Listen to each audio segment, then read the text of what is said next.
Hey guys, this is Camfrey15 and I'm back at it with another video for you guys, and I'm back with another, Superman and Lois episode review for you guys. And we are here with the season finale of season 1 of Superman and Lois, where we see Clark try to stop Morgan Edge from obviously taking over planet Earth.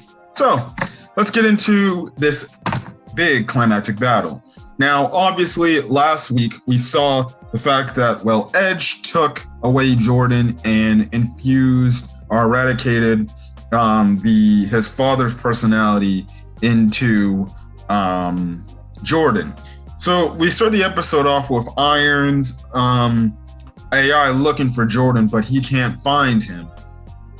And that's when Superman goes out to look some more, and he's just looking and trying to hear everything.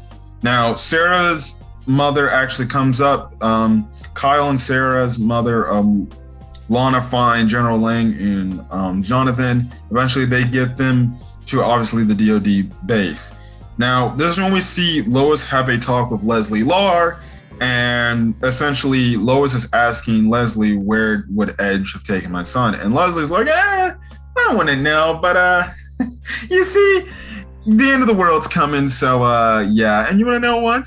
That look on your face looks exactly like the look, when Krypton fell and stuff like that. So yeah. Now, obviously, when General Lane comes back to the DoD basing, the people in Smallville are still upset, and there's like a rioting going on. Now, General Lane tries to calm them down, but they're not listening and everything. Lo and behold, Morgan Edge appears right before everyone, and then what he does is essentially he absorbs the people and puts the Kryptonian consciousnesses in some of these DoD agents, and they fly off. Now, in terms of Superman actually at this point, after flying around the entire world, he calls out to Jordan. Jordan hears him, and he's at this place near this volcano, I'm guessing. And Jordan answers back. Now, Jordan, he's talking to his dad, and he's like, I have no memory of what's happening, what's going on, and stuff like that. And I don't know what I need to do. But lo and behold, then the Morgan Edge's father's personality comes out and starts attacking Superman. And he's like, come on, hit me, hit your boy and everything. But Superman's trying to bring out Jordan, but obviously Jordan's too far into Morgan Edge's father's, personality that he can't be brought back out and stuff like that. So yeah. Now, the following day, General Lang wants everyone in Smallville to evacuate because they have a feeling that Morgan Edge is going to attack again. Now, Lois tells, obviously, Clark, listen, you and Irons worry about taking out Morgan Edge, while me and John will focus on saving Jordan. Now, obviously, Clark is against it because he's afraid of having Lois and John get hurt in the process. But Lois is like, listen, the one thing we've learned in telling our boys about this whole superhero persona and stuff with you is the fact of I've seen strength that they have that they got from you. And I did like the scene too where Clark, he replies with saying, you mean your mother? Where no, they get strength from her as well, which I thought was a nice scene, because we know the Kent boys get the strength not only from their father because he's Superman, they also get it from their mom because, she's Lois Lane, and we know the Lois Lane character and stuff like that. So yeah. Now, Irons has a weapon that is going to be able to take out Edge, the Eradicator personality in himself, and it's like with, I think, Red Sun technology. Essentially, he only has one shot, and he has to get a very good shot at it. So essentially, that's what they're gonna have to do. So yeah. Now, Edge. I forgot to make a mention. The one thing is when Irons and Superman go into this battle, they know they're gonna be outnumbered. So again, that's what makes it even tougher. Now we see Morgan Edge, absorb some of the yellow kryptonite, so he can be able to transport the personalities into innocent people as they're escaping and everything. And that's when we kind of see you know, obviously he starts attacking the city of Smallville and people are dangerous. We see Kyle go in to obviously a burning building and helping someone. It looks like he was going to die, but he comes out after saving these people from this burning building. Now, going back to the main events at hand, Lois gets into the psyche of Jordan and stuff like that. And she's trying to find Jordan, but Morgan Edge's father is like, yeah, he's too deep inside his own head to be able to find him. You're gonna have to look deeper into the psyche because only I know where he's at and everything. Now, in the meantime, Controlled Jordan reawakens and he starts attacking John. Now, Lois eventually finds him and does find, obviously, Jordan kind of just in the fetal position, kind of crying and emotionally. And the whole thing is Jordan says he's weak and he can't fight this, but Lois says, you can fight this, you know, you're strong. You have to believe in yourself because our family is here with you. It was a very nice scene between the actor that plays Jordan and Bitsy Tulloch. Definitely liked it. Definitely enjoyed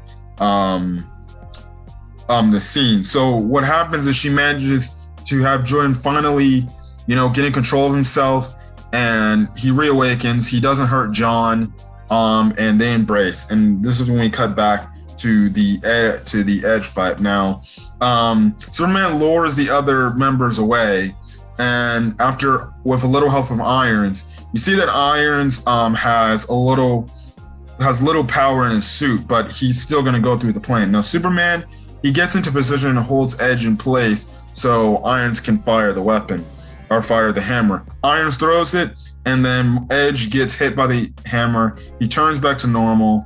Obviously, Irons falls, and it's looking like he's going to fall to his death, but Superman saves him. Now, Edge, he's back to his old self. He says that he wanted a family, and Superman says he had one in reference to the fact that he had his chances to embrace being a family, but he didn't. So, yeah.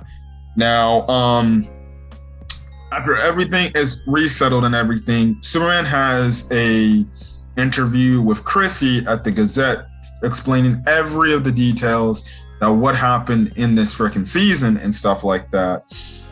Told about how Edge was a Kryptonian, about the yellow kryptonite and stuff like that.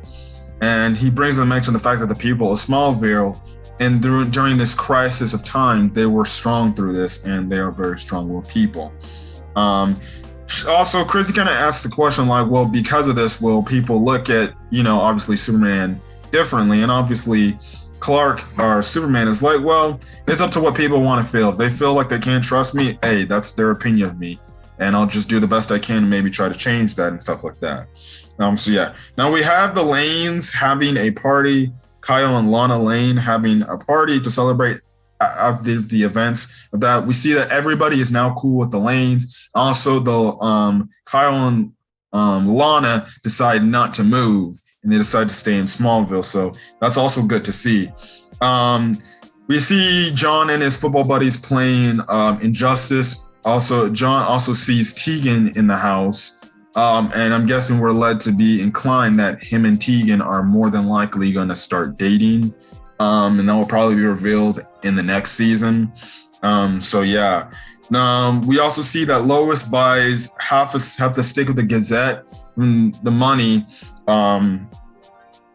she had, because that's the money they used to sell their house in Metropolis. So because of it, she's going to buy the Gazette, and her and Chrissy will work together in making more articles and stuff for the Gazette.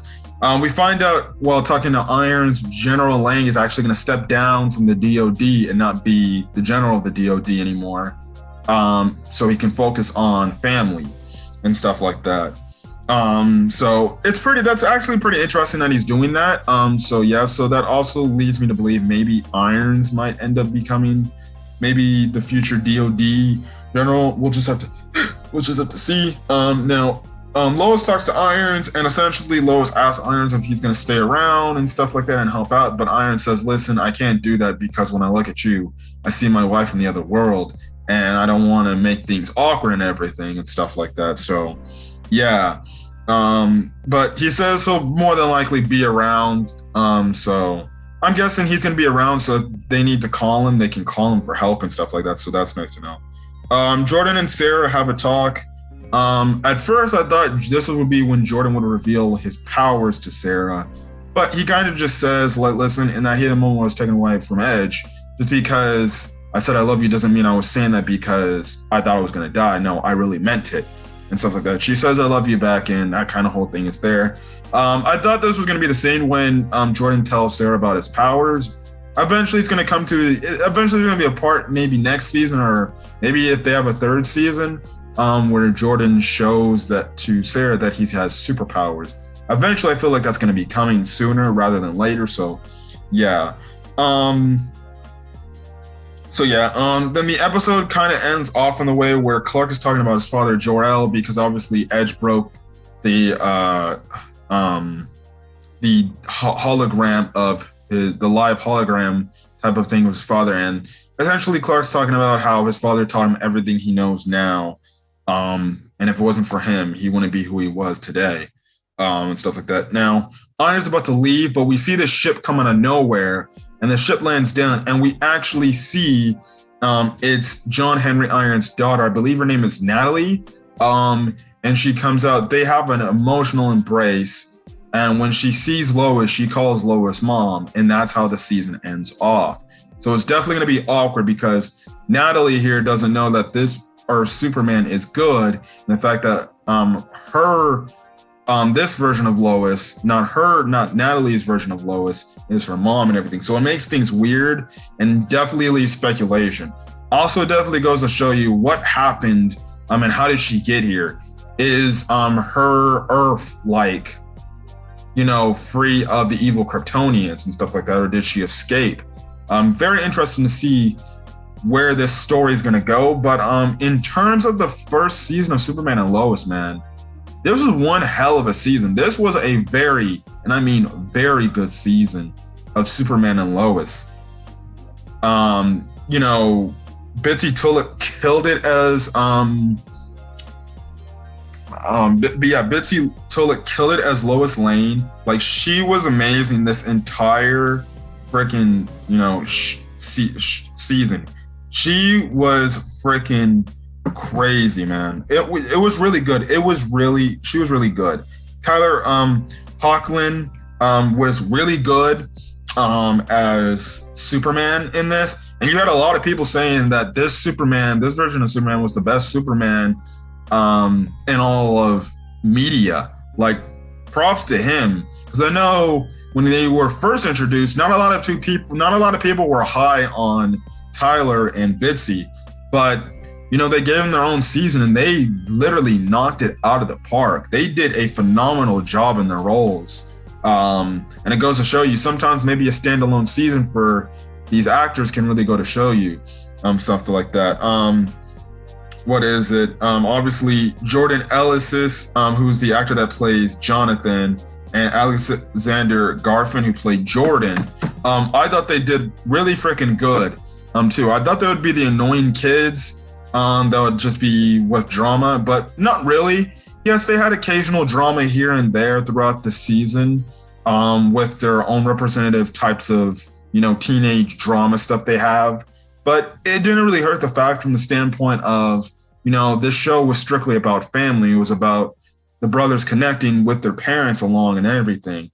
I thought the actor who played Adam Rayner, who played Morgan Edge, was a really good antagonist. Like, he was probably one of the best, Arrowverse antagonists we've seen. I really did like his performance as Morgan Edge, and I thought he did a phenomenal job. Again, same goes to all the other actors in this series, or in this season. They did a phenomenal job in their roles and stuff like that. But my thoughts on Superman and Lois. This was a really good show. This was definitely the best CW DC TV show of more than likely the year. Again, it's gonna be based on what Stargirl has to offer and even the end of Supergirl. But I thought this show was the best CW DC TV show we've gotten this year. And I definitely can't wait for season 2. I thought all the actors killed it. The one thing I loved about this version of Superman compared to the others is the fact that they put a focus on a Superman that has already had a family, and it's about him managing that superhero life along with being a family man to his wife Lois, as well as being a father to his children Jordan and John. I really do like that aspect, and it makes this Superman story different from the rest, where it's just like, oh, Superman is just doing his things and he's not really dating Lois. Just really, he has more stakes because now you have it to where if his enemies know about his family, like in Morgan Edge's case, they'll use that family element to essentially, go against Superman. And the one thing I like the fact about this is how the family collectively, the Kent family collectively, were one family that, yes, they have their differences and they have their issues with one another from time to time. But when, for one single purpose and one single goal, they come together as a family because they all care and love each other and stuff like that. And I really did like that. I like the aspect how they moved to Smallville to connect with family even better and stuff like that after, obviously, Martha Kent passed away. This was some good stuff. It was good. It was really good. I enjoyed this. And it's definitely going to be something that I'm going to miss. I'm definitely going to be excited to see where season 2 is going to go. I feel like a lot of people's fears are going to be, well, now that we have another season of a CWDC show, this is going to be the start when it's going to start going on the downhill. Personally, if you ask me, I feel like this show's got a good 3 or 4 seasons in it, and then they can just wrap it up. I feel like it doesn't have to be as long as, say, Arrow and The Flash, because we saw with Arrow and The Flash, eventually, even though they were fun to watch every Tuesday, eventually stuff gets stale and they start to run on. And then too, also actors start to get tired of playing the same roles they've been doing for the past how many years they've been doing it. So yeah. But other than that was it. So that's my thoughts on Superman and Lois. So hopefully you guys enjoyed it. So if you guys like the video, leave a like, put in the comment section your thoughts on the first season of Superman and Lois and your hype levels for the second season of it. As well as hit that subscribe button if you want to get more CWDC TV show reviews, because the only other things I'm going to be reviewing for CWDC is Stargirl and Supergirl when it returns for its final season. Other than that, guys, I'm going to get out of here. Hopefully you guys will like this video, and hopefully you guys have a great rest of your day or night or whenever you're checking out this video. Until then, guys, I'll catch you guys in the next video. Peace.